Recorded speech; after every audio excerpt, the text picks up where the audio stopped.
അള്ളാഹുവിന്റെ കിതാബിന്റെ കൂടെ യാത്ര ചെയ്യാതിരിക്കുകയും അതിനോട് ധിക്കാരം ചെയ്യുകയും ചെയ്തപ്പോൾ ചരിത്രത്തിൽ ഏറ്റവും ദുരന്തമായ പര്യവസാനം ഉണ്ടായത് എന്താണ്?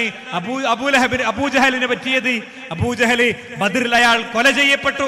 നോക്കാനും ബഹുമാനിക്കാനൊന്നും ആരും ഉണ്ടായില്ല, അല്ലേ? എന്നാലോ അവരൊക്കെ അടിമത്തത്തിന്റെ ചങ്ങലകളിൽ ബന്ധിച്ച് ക്രൂരമായി പീഡിപ്പിച്ച മനുഷ്യരുണ്ടായിരുന്നു മക്കയിൽ. ബിലാൽ റളിയല്ലാഹു അൻഹു അവര് ക്രൂരമായി പീഡിപ്പിക്കുമ്പോഴും ഒരിക്കൽ പോലും അട്ടഹസിച്ച് കരയാതെ കണ്ണീര് നിയന്ത്രിച്ചു നിർത്തി.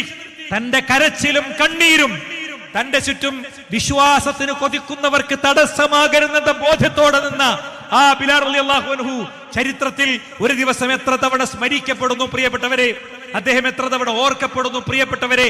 ഒരാളെ നിങ്ങൾ ഓർക്കുന്നത് അയാളുടെ സൗന്ദര്യം കൊണ്ടാണെങ്കിൽ ബിലാലിന് ആ സൗന്ദര്യമില്ല.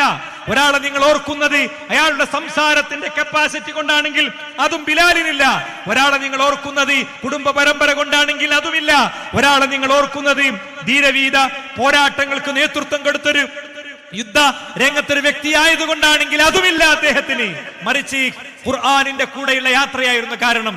അതുകൊണ്ട് തൗഹീദ് ഉൾക്കൊണ്ട ജനതയോട് ആദ്യവും തൗഹീദിന്റെ വഴിയിലേക്ക് വരേണ്ടവരോട് പിന്നെയും പറയുകയാണ്, ആഴ്ചയിൽ ഒരിക്കലെങ്കിലും ഖുർആൻ പഠിക്കുന്ന ഒരവസ്ഥ നമുക്കുണ്ടാകണം. നമ്മുടെ നമസ്കാരം പോലത്തെ ഫർളാണത്.